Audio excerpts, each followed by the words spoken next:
عليكم، مرحبا فيكم في لاشين نواة المعرفة. هنا غادي نشرح لكم دروس ديال SVT بطريقة بسيطة وسهلة. إلا بغيتي تفهم دروسك بسرعة وبسهولة هاد لاشين ديالك، ما تنسوش تابوناو وتضغطوا على زر الجرس باش تشوفوا لي فيديو جايين. يلا نبداو. Cette vidéo est dédiée aux élèves de la première année collège. Mais قبل ما نبداو في الدرس نعرفوا شنو كتعني SVT وشنو كنقراو فيها. SVT S science V vie T terre. Donc c'est les sciences de la vie et de la terre. علوم الحياة والأرض. Qui se divise en deux grandes branches, اللي هما SV et ST. La première SV s'intéresse à l'étude de tout ce qui est vivant, c'est-à-dire les êtres vivants, الكائنات الحية, tels que l'être humain, les animaux, les plantes, les micro-organismes.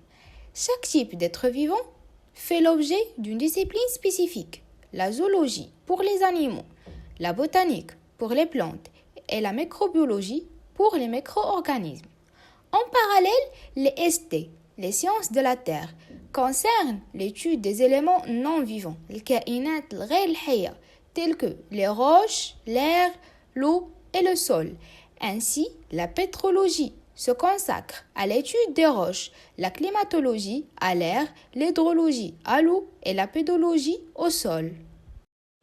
Après avoir compris la division des SVT, nous allons entrer dans le programme en abordant l'unité 1, les relations entre les êtres vivants et leur interaction avec le milieu de vie. في هذه l'unité غنشوفوا les multiples façons اللي كتفاعل بها الكائنات الحية مع بعضها وكذلك مع الوسط اللي كتعيش فيه. Dans cette unité, nous allons explorer plusieurs chapitres qui nous permettront de mieux comprendre les interactions entre les êtres vivants et leur milieu. Tout d'abord, nous commencerons par la découverte des milieux naturels, أي استكشاف وسط طبيعي.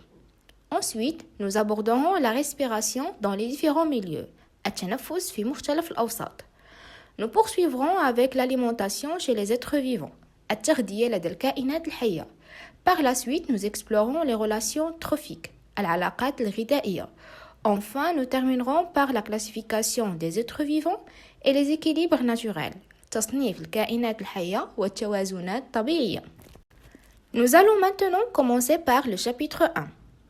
Découverte des milieux naturels, qui se divise en deux parties principales.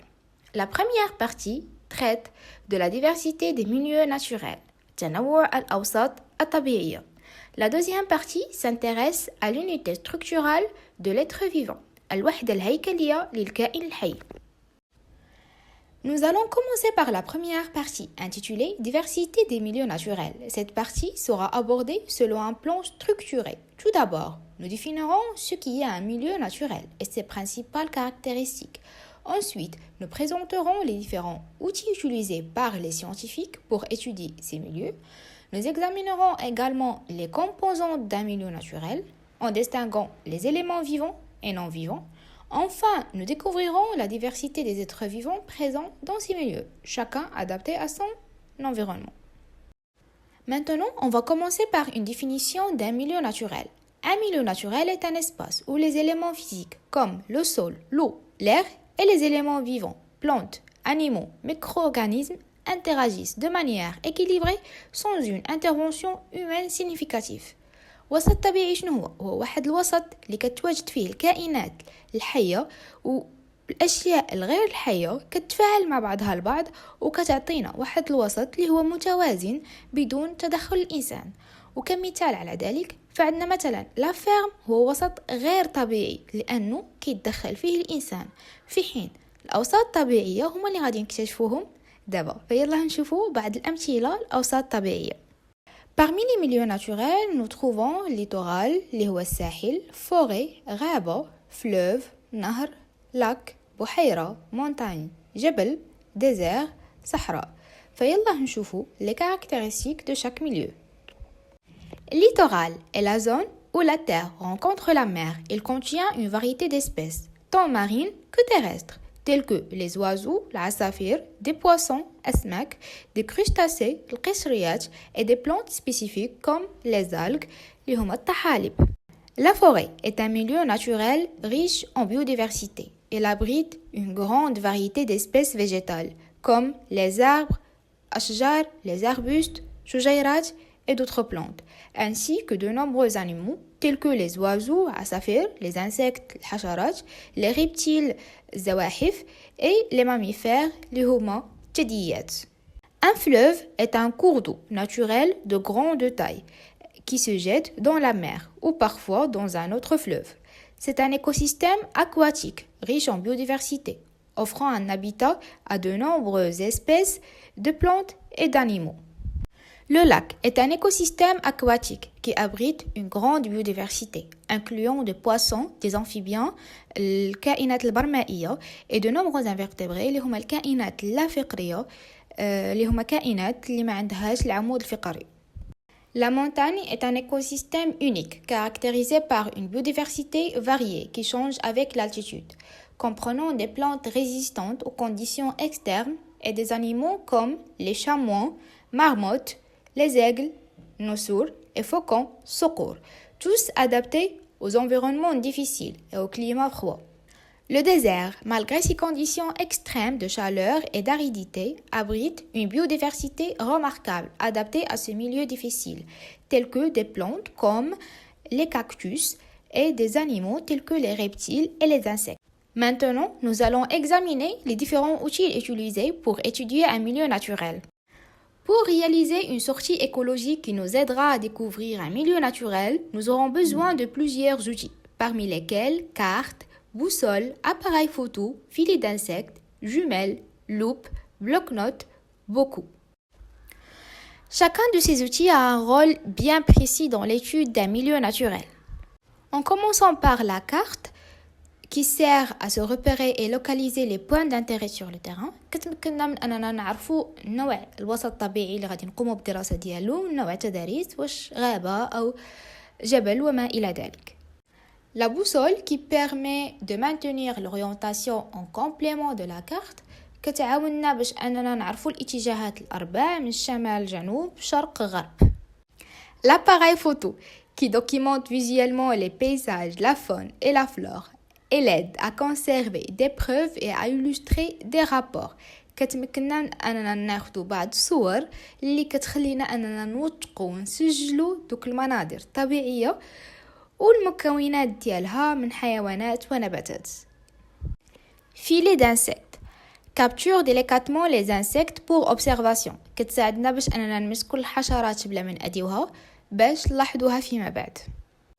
Les jumelles offrent une vue claire de la faune éloignée. كتساعدنا من رؤية الأشياء البعيدة.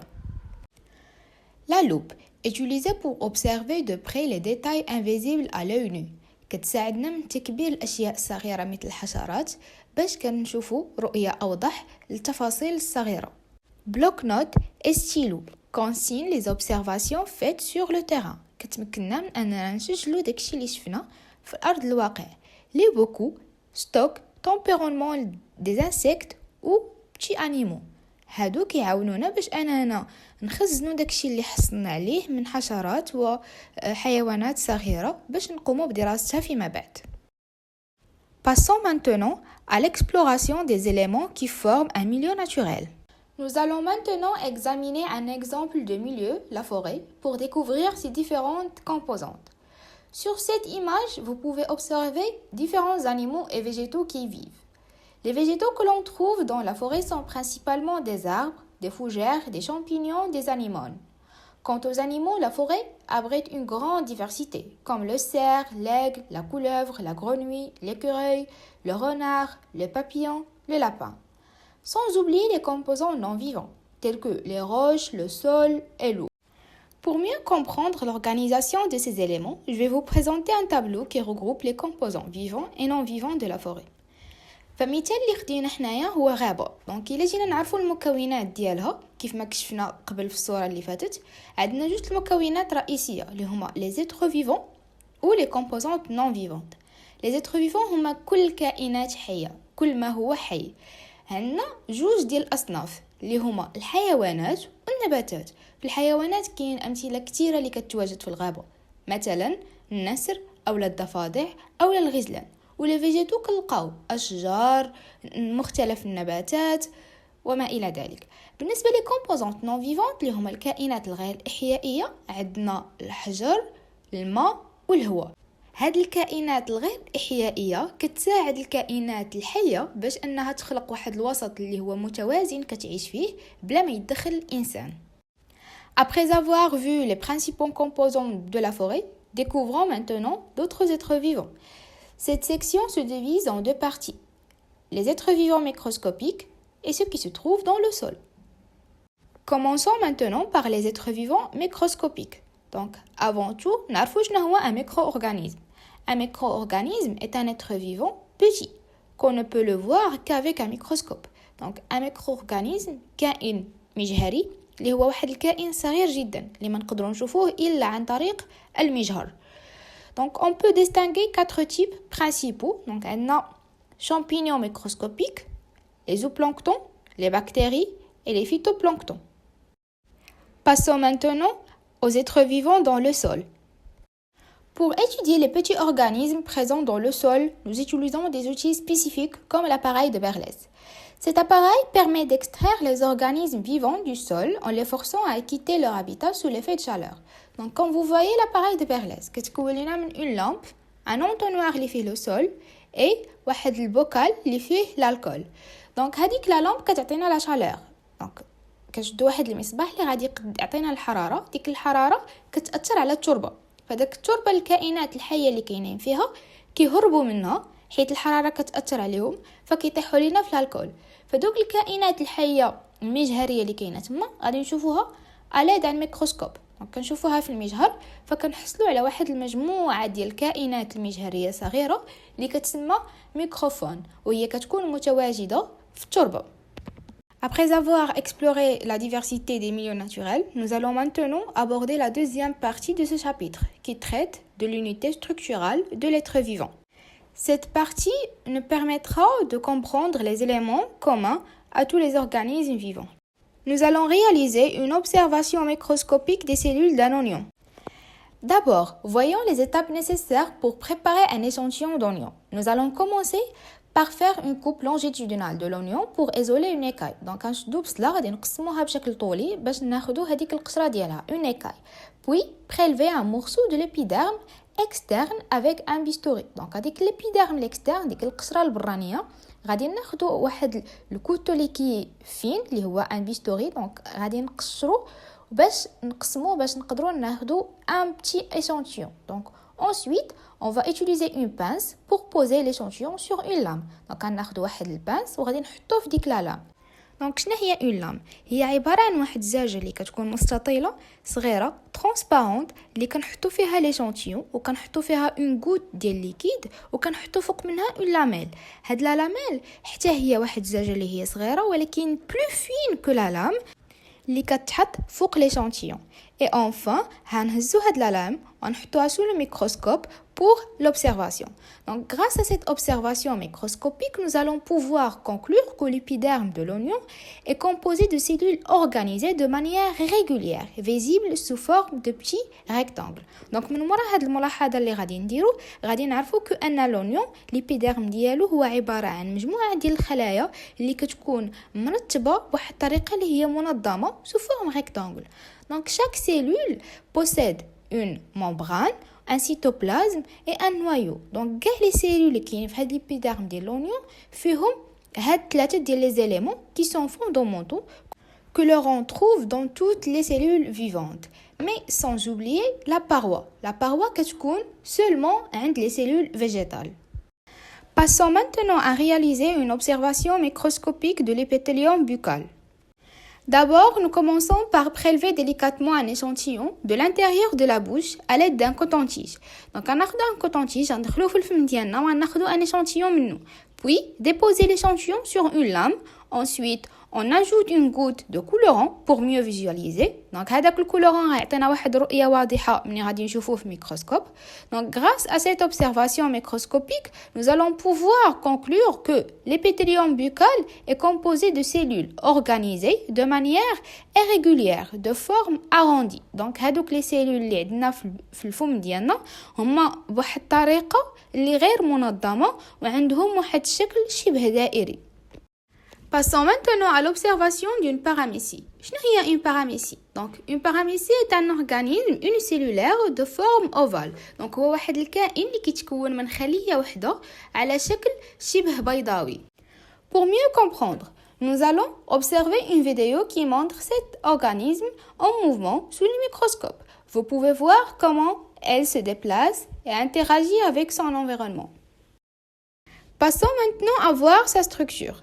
كاين عندها des cils vibratoires اللي كيمكنوها من le déplacement et deux noyaux واحد صغير والآخر كبير et un endoplasme et ectoplasme. Passons maintenant à la comparaison entre la cellule animale et la cellule végétale. Nous allons organiser les différences et les similitudes dans un tableau pour mieux visualiser les caractéristiques spécifiques de chaque type de cellule. Nous avons pris comme exemple de cellule végétale l'épiderme de l'oignon et de cellule animale l'épithélium buccal. Concernant la forme, la cellule végétale a une forme définie, tandis que la cellule animale présente une forme irrégulière. En termes de similitude, les deux types possèdent un noyau, cytoplasme et une membrane. Cependant, certaines structures sont spécifiques à la cellule végétale, telles que la vacuole, la paroi et les chloroplastes. Ces organites ne se retrouvent jamais dans une cellule animale. Après avoir expliqué ce chapitre sur la découverte des milieux naturels, passons maintenant à une conclusion générale. Donc, comme vous voyez, on a un schéma qui شامل كاع داكشي اللي شفنا. Donc, on a un écosystème qui est un milieu naturel qui تقسم en deux parties principales. Le biotope qui regroupe كاع داكشي اللي هو non vivant, les roches, l'eau, l'air et lumière. Et biocénose qui regroupe tout ce qui est vivant, la faune, qui est l'ensemble des animaux, les micro-organismes, et la flore, qui est l'ensemble des végétaux. بالنسبة لهذا الشيما كتبين que les organismes كيتقسموا لدو grandes branches. Les organismes unicellulaires اللي هما كائنات كيتكونوا من خلية وحيدة بحال اللي شفنا الباراميسي et البكتيريا. Et les organismes pluricellulaires اللي هما الكائنات اللي كيتكونوا من بزاف الخلايا. عندنا le premier type اللي هما basés sur les cellules animales بحال les animaux et les êtres humains. Donc كيتكونوا من مجموعة الخلايا اللي هي حيوانية. و deuxième type اللي هو basé sur les cellules végétales وبحال les plantes et les algues. Donc كيتكونوا من واحد مجموعة ديال les cellules اللي هما نباتية. شكرا على المتابعة. ما تنسوش ديروا لايك فيديو وتابوناو على الشانل. نشوفكم في فيديو جاي ان شاء الله.